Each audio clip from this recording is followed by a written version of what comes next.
Hi friends, நம்ம இன்றைக்கி மணக்க மண் சட்டியில் ரொம்ப சூப்பரான கருவாட்டு குழம்பு செய்ய போகிறோம். வாங்க எப்படி செய்யுதுன்னு பார்த்துடலாம். வீடியோக்குள்ளே போக முன்னாடி நம்ம சேனலில் ஃபஸ்ட் டைம் பார்த்திங்கன்னா சப்ஸ்கிரைப் பண்ணிடுங்க. பக்கத்தில் இருக்க பெல் ஐக்கனை கிளிக் பண்ணிவிடுங்க.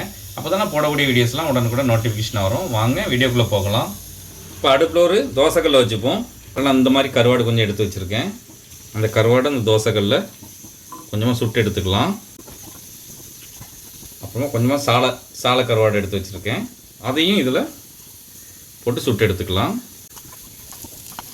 நீங்கள் எந்த கருவாடு வேணாலும் யூஸ் பண்ணிக்கலாம், டேஸ்ட் நல்லாயிருக்கும். நான் இன்றைக்கி குழம்புக்கு இந்த 2 கருவாடு எடுத்துருக்கேன். ஸ்டவ்வை லோ டு மீடியம் ஃப்ளேமில் வச்சு கொஞ்சமாக சுட்டு எடுத்துக்கலாம். நல்லா இப்போ கருவாடு ஒரு பக்கம் நல்லா சுட்டுருக்கோம். நம்ம பரட்டி போட்டுருவோம். கருவாடு நம்ம ஏன் சுட்டு போடுறோன்னா, இது பனி மழை நேரமாக இருக்கிறதுனால கருவாடு கொஞ்சம் ஈரமாக இருக்கும். குழம்புல போட்டோன்னு டக்குன்னு கரையிறது ஒரு டேஸ்ட்டாக இருக்கும். ஆனாலும் கொஞ்சம் முழுசாக இருந்தால் அது வேறு மாதிரி டேஸ்ட்டாக இருக்கும். அதனால தான் சுட்டு போடுறது. இதுனா அப்படியே நம்ம கருவாடு கொஞ்சம் முழுசாக இருக்கும், சாப்பிடும்போது நல்லாயிருக்கும். பின் சைடும் நல்லா லோ ஃப்ளேம்லேயே வச்சு நல்லா சுட்டு எடுத்துக்கலாம். பாருங்கள், இந்த அளவுக்கு நம்ம சுட்டுட்டோம். இப்போ இதை எடுத்து வச்சுருவோம். இப்போ இது சுட்டு எல்லாத்தையும் எடுத்துட்டோம். இப்போ இது எல்லாத்தையுமே இந்த மேலே இருக்கிறது இதெல்லாம் தொழிலாம் நம்ம எடுத்து க்ளீன் பண்ணி எடுத்துக்கலாம். எல்லாமே கருவாடெல்லாம் க்ளீன் பண்ணி எடுத்துட்டோம். இப்போ நம்ம சமைக்க ஆரம்பிச்சிடலாம். இப்போ அடுப்பில் ஒரு மண் பாத்திரம் வச்சுருக்கேன். அதில் கொஞ்சமாக எண்ணெய் சேர்த்துக்கலாம். நானே கருவாட்டு குழம்பு வைக்க நல்லெண்ணெய் தான் எடுத்துருக்கேன். இப்போ ஒரு வெங்காயத்தை இப்படி வெட்டி வச்சுருக்கேன். எண்ணெய் சூடாகிட்டு வெங்காயத்தை போட்டுக்கலாம். உங்கள்கிட்ட சின்ன வெங்காயம் கிடச்சிருந்துச்சுன்னா சின்ன வெங்காயம் போட்டுக்கிடுங்க, அது நல்லா டேஸ்ட்டாக இருக்கும். என்கிட்ட இல்லாததுனால நான் பெரிய வெங்காயம் போட்டிருக்கேன். வெங்காயம் லைட்டாக கண்ணாடி பதம் அளவுக்கு வதங்கிட்டு கொஞ்சமாக கருவேப்பிலை சேர்த்துக்கலாம். அதையும் சேர்த்து வதக்கி விட்டுருவோம். இப்போ வதக்கியாச்சு. இப்போ நான் 2 வாழைக்காய் 2 கத்திரிக்காய் வெட்டி இப்படி வச்சு தண்ணியில் போட்டு வச்சுருக்கேன். அதை இதில் சேர்த்துடலாம். உங்கள்கிட்ட முருங்கைக்காய் கிடச்சிச்சின்னா சேர்த்துக்கிடுங்க, டேஸ்ட் ரொம்ப சூப்பராக இருக்கும்.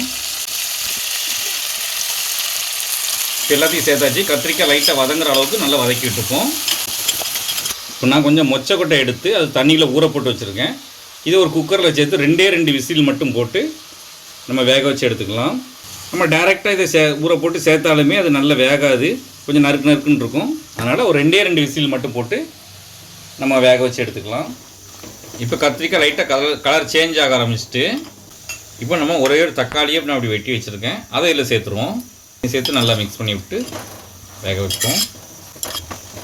இந்த எண்ணெயிலே கத்திரிக்காய் வாழைக்காய் எல்லாமே நல்லா வெந்து வரட்டு. பாருங்கள், நல்ல ஓரளவுக்கு வெந்து நல்ல தோல்லாம் கத்திரிக்காய் உருளைங்களாம் நல்ல தோல்லாம் சுருங்கி வந்துட்டு வாழைக்காயெல்லாம். இப்போ நம்ம இதுக்கு தேவையான அளவுக்கு உப்பு சேர்த்துக்கலாம். 1/4 ஸ்பூன் மஞ்சள்தூள், 1/2 ஸ்பூன் வத்தல் தூள் நல்லா மிக்ஸ் பண்ணி விட்டுருவோம். நான் அந்த அளவுக்கு புளி எடுத்து ஊற போட்டு வச்சுருக்கேன். இது ஒரு பெரிய நெல்லிக்காய் சைஸோட கொஞ்சம் கூட இருக்கும். இதை நல்லா கரைச்சி எடுத்துக்கலாம். இப்போ நான் புளியை நல்லா கரைச்சி எடுத்துகிட்டு வந்துட்டேன். இப்போ இந்த அளவுக்கு வதக்கி விட்டாச்சு. இப்போ நம்ம கரைச்சி வச்சுருக்க புளியை இதில் சேர்த்துருவோம். இப்போ மொச்சக்கொட்டையை 2 விசில் போட்டு எடுத்தாச்சு, நல்லா வெந்துருக்கு. நம்ம இதை இதில் சேர்த்துருவோம். தண்ணியோடையே சேர்த்துருவோம். நம்ம கருவாட்டு குழம்புக்கு மொச்சக்கொட்டை சேர்க்கும் போது ரொம்ப டேஸ்ட் சூப்பராக இருக்கும். நல்லா மிக்ஸ் பண்ணி விட்டுப்போம். குழம்பு மசாலாத்தூள் ஒரு 1.5 ஸ்பூன் அளவுக்கு சேர்த்துக்கலாம். நம்ம சேனலில் குழம்பு மசாலாத்தூள் எப்படி செய்யணும்னு போட்டிருக்கோம். அதனுடைய லிங்க் டிஸ்கிரிப்ஷனில் கொடுக்கும், மறக்காமல் செக் பண்ணி பாருங்கள். கூடவே 2 ஸ்பூன் அரைச்ச தேங்காய் எடுத்திருக்கேன், அதையும் இதில் சேர்த்துருவோம். இப்போ எல்லாத்தையும் சேர்த்து நல்லா மிக்ஸ் பண்ணி விட்டுடலாம். இப்போ நல்லா மிக்ஸ் பண்ணிட்டாச்சு. கொஞ்சம் கெட்டியாக இருக்குது, தண்ணி ஊற்றிப்போம். நல்லா மிக்ஸ் பண்ணிவிட்டு உப்பு காரம் புளிப்பு எல்லாமே செக் பண்ணிக்கலாம். உப்பு கொஞ்சம் கம்மியாக இருக்குது. இப்போ நான் இதில் கொஞ்சமாக உப்பு சேர்க்கேன். நம்ம கருவாடியும் சேர்க்கும் போது உப்பு கரெக்டாக இருக்கும். நல்லா மிக்ஸ் பண்ணி விட்டுருவோம். இப்போ புளி மசாலாத்தூள் உள்ள பச்சை வாசனைலாம் போய்கிட்டு அதோட நம்ம நல்லா மிக்ஸ் பண்ணி விட்டுட்டு வேக விட்டுருவோம். இப்போ புளி மசாலாத்தூள் உள்ள பச்சை வாசனைலாம் போய் கொஞ்சம் கெட்டியாகி வந்திருக்கு. இப்போ நம்ம கருவாடை சேர்த்துக்கலாம்.